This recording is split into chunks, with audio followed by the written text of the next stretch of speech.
had never seen The Mask of the Phantasm. And that's what we're going to discuss in today's video. But before we do so, don't forget to do this and that. But let's get right into it. Boom! Okay, I seriously can't understand how I've never seen this piece of work. For those of you who are just as stupid as me and has never seen this movie, it's a prequel-ish and also alongside with after the first season of the animated series. So you both see before and after the animated series. It had so many great things that it brought to the character, because normally I think that the animated series is perfect. It's the definitive version of Batman. Definitely.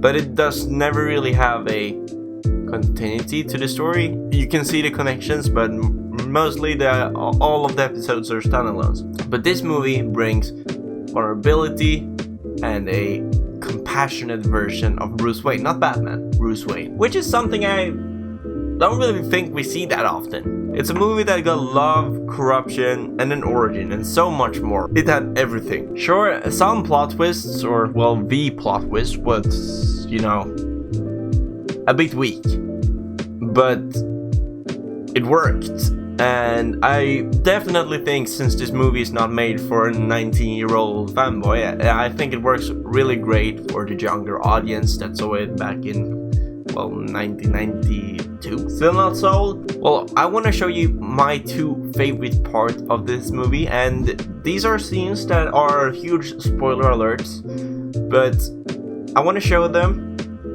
in case you're wondering what are you missing out, or if you've already seen it and just need to get reminded of the show, seriously. But here are two of my favorite scenes, but spoiler alert, you have been warned. But let's check them out. Is something wrong? Maybe.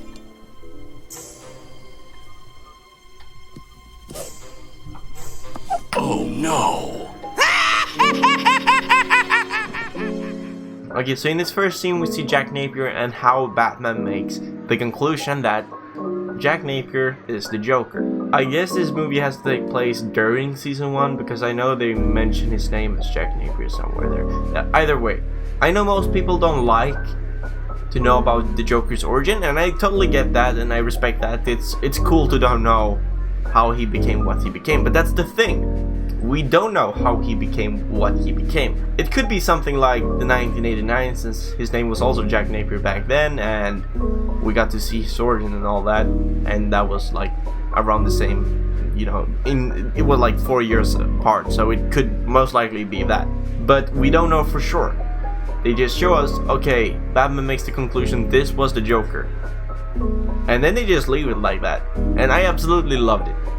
They don't have to go into detail, because he's not the main villain. He's just around here and, you know, brings connections to the whole plot. But he's not the main character of the movie. He's just in there.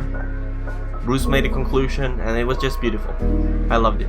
And also, Mark Hamill as the Joker is never a letdown. He's absolutely perfect.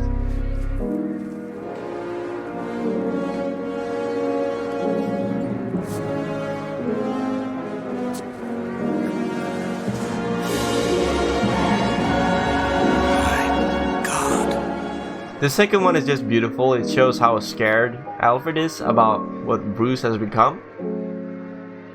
And though it's like this entire origin, which is not an origin, but mostly just flashbacks in between places, and I absolutely love that.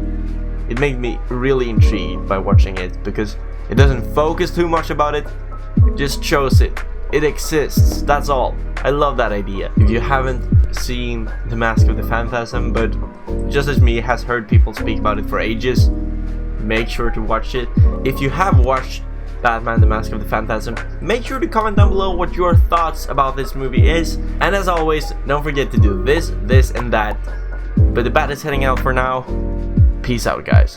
By the way, this hat here is original from 1989, so yeah, that's probably quite, I'm not sure, but I think so.